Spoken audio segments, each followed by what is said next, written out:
Bonjour à toutes et à tous et bienvenue dans ce nouvel épisode de WWE News.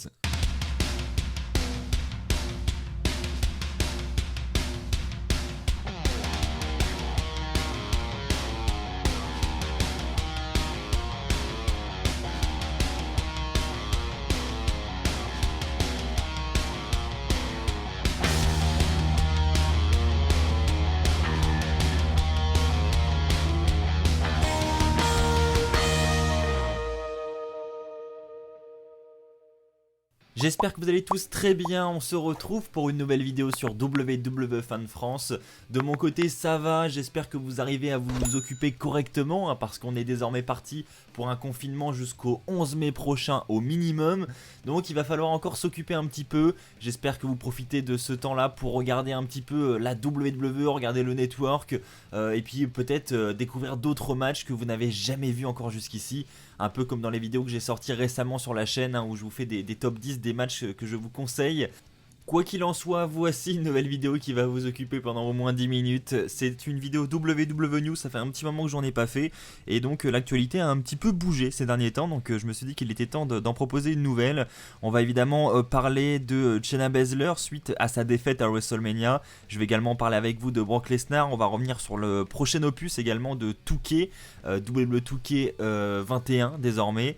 Et pour terminer, on parlera de Jeff Hardy également qui pourrait s'envoler vers les sommets de la WWE. On verra ça en fin d'émission.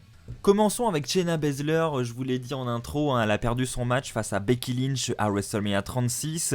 Bon, c'était une fin qui était pas très clean, on va pas se mentir, c'était avec un roll-up, donc bon, c'est pas hyper humiliant pour Shayna Baszler, c'est pas une grosse défaite, elle va clairement s'en remettre sans problème. Et la news que je vais vous rapporter aujourd'hui va clairement dans cette direction également. Vous le savez peut-être, Shayna Baszler a remporté cette semaine un match de qualification à Raw où elle a battu Sarah Logan pour justement intégrer ce Money in the Bank ladder match. Ce match de l'échelle qui lui permettra peut-être de décrocher cette mallette pour aller défier l'une des championnes du monde de la WWE et ainsi avoir une opportunité pour ces titres mondiaux. Eh bien sachez que Shayna Baszler serait la favorite pour remporter le Money in the Bank ladder match de cette année, donc ça serait clairement une très bonne nouvelle pour elle. Maintenant, ce qui est surprenant dans tout ça, c'est pourquoi la WWE ne lui a pas donné le titre à WrestleMania 36 face à Becky Lynch. Si c'est pour désormais lui donner une deuxième opportunité de devenir championne du monde, c'est quand même très étrange et très curieux. Peut-être que la WWE jugeait qu'il était un petit peu trop tôt pour lui offrir un titre de championne du monde à WrestleMania. Peut-être qu'il voulait attendre d'être dans un autre pay-per-view, ou peut-être que voilà, peut-être que même à Money in the Bank, lorsqu'elle va remporter la mallette, son cash sera peut-être un échec. Si elle remporte la mallette, bien évidemment, parce que là je parle comme si ça serait forcément le cas, mais je vous rappelle que c'est une rumeur, c'est une news qui nous vient de Slice Wrestling.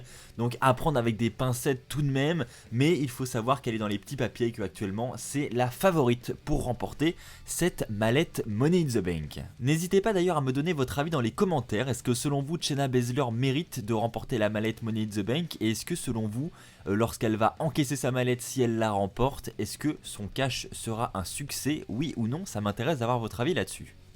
Nous allons maintenant parler de Brock Lesnar. Alors on a l'habitude que Brock Lesnar soit régulièrement absent, c'est son contrat qui est formulé comme ça. Donc généralement Brock Lesnar il vient pour quelques apparitions, et c'est clair que quand il est champion ça a tendance à déranger beaucoup de monde. Là il n'est plus champion, Drew McIntyre l'a battu à WrestleMania 36, et donc on devrait avoir une absence beaucoup plus importante pour Brock Lesnar. Il est dit qu'il ne reviendra pas avant la fin de cette épidémie du coronavirus. C'est le PW Insider qui nous rapporte cette information, et du coup je suis assez curieux de savoir combien de temps encore est-ce que tout ça va durer, parce que mine de rien, le fait de ne pas avoir Brock Lesnar à la WWE, moi je trouve que ça va faire un vide. Même s'il n'est pas là souvent, on avait quand même l'habitude de le voir assez régulièrement. Même s'il n'était pas là toutes les semaines, on le voyait assez régulièrement quand même, voilà, on n'oubliait pas non plus. Là, mine de rien, je pense qu'il y a moyen qu'on se passe de Brock Lesnar encore pendant plusieurs mois, et là ça peut commencer à faire long. sans Brock Lesnar, je trouve, parce que moi je trouve que c'est une superstar très importante dans le roster de la WWE aujourd'hui, Brock Lesnar. Alors ça n'est pas précisé qui est à l'origine de cette décision, mais je pense que c'est Brock Lesnar qui lui ne veut plus apparaître durant cette épidémie. Je pense qu'il veut faire le moins d'apparitions possible. Je pense, c'est une simple suggestion, j'ai pas l'info. Mais d'ailleurs, en parlant de l'épidémie, ça fait un petit peu polémique en ce moment, surtout en France. D'ailleurs, j'ai vu plusieurs articles de journaux sortir, notamment dans l'Ouest France aujourd'hui, où justement le fait que le catch en Floride soit considéré comme une entreprise de nécessité et que par conséquent l'activité de cette entreprise continue et on continue de produire des shows, etc. Eh bien ça fait un peu polémique, c'est en comparaison avec les hôpitaux, etc. C'est mis sur le même niveau et c'est vrai que ça fait un peu bizarre de se dire voilà, le catch, filmer des shows de catch c'est essentiel, on peut pas s'en passer et voilà, c'est comme ça que c'est vu par le gouvernement de Floride et voilà, tous les journaux ont tendance à un petit peu en parler. Alors je sais pas comment c'est du côté des États-Unis, je me suis pas trop renseigné, mais voilà, il y a quand même une petite vague qui commence à se former et peut-être que ça ne va pas aider l'image de la WWE. Je ne sais pas comment elle va réagir à tous ces articles s'ils viennent à se multiplier, mais en tout cas voilà, j'ai vu, je sais pas si vous aussi, mais il y a quand même plusieurs articles qui sont sortis aujourd'hui dans la presse à ce sujet. Et voir du catch dans la presse française, c'est quand même relativement rare, donc pour qu'ils en parlent, c'est quand même que ça doit faire un minimum polémique. Allez, maintenant je vais parler avec vous de 2K21, vous le savez, on a l'habitude désormais depuis plusieurs années, depuis le 14 si je me trompe pas, d'avoir une édition de 2K tous les ans et généralement ça sort aux alentours du mois d'octobre, novembre. Et là cette année, en ce qui concerne donc l'édition 2K21 qui devait sortir à l'automne 2020, eh bien ça ne serait pas le cas. On n'aurait pas de nouveaux jeux vidéo de la WWE cette année à cause de tout ce qui se passe.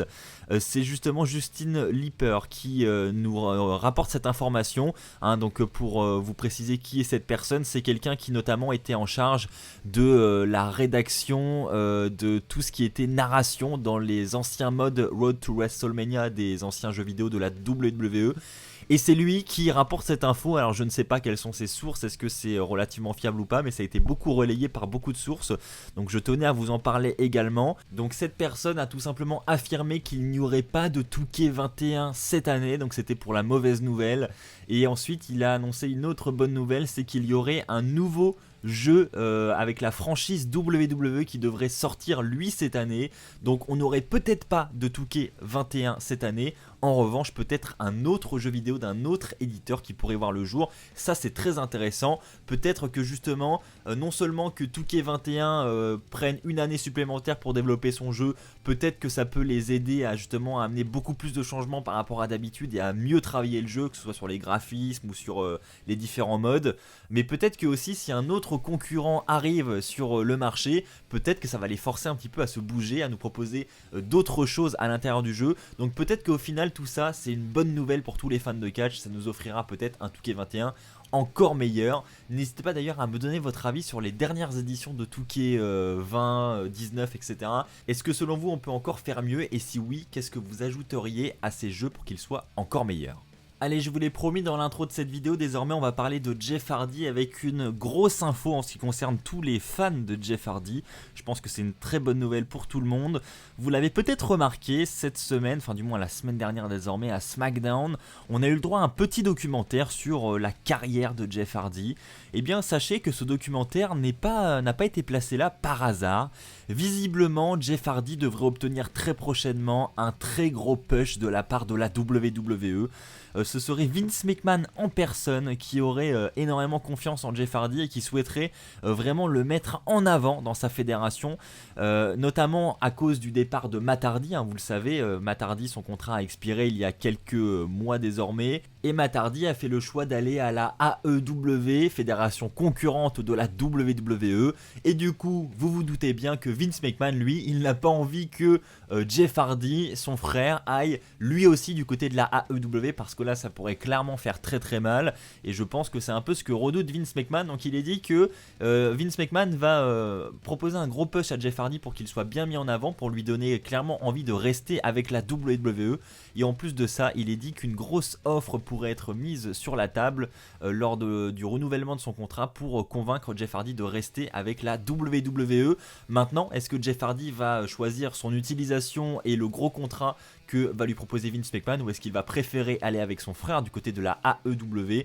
Normalement son contrat expire dans un peu moins d'un an, donc il va falloir patienter pour le savoir. Mais en attendant, si on a vraiment un gros push de Jeff Hardy, moi je trouve que c'est une excellente nouvelle et j'ai vraiment, mais alors vraiment envie de revoir Jeff Hardy en avant sur les écrans de la WWE. Alors je ne sais pas s'il peut encore aujourd'hui redevenir champion du monde, mais honnêtement j'aimerais beaucoup, au moins une dernière fois dans sa longue carrière, ça serait un énorme plaisir. N'hésitez pas à me partager votre avis aussi dans les commentaires et sur le chat. Est-ce que vous aussi vous avez envie de voir Jeff Hardy une dernière fois en tant que champion du monde? Est-ce que selon vous il va réussir à atteindre ce nouvel exploit, à devenir champion du monde peut-être en 2020? J'attends vraiment vos retours dans les commentaires.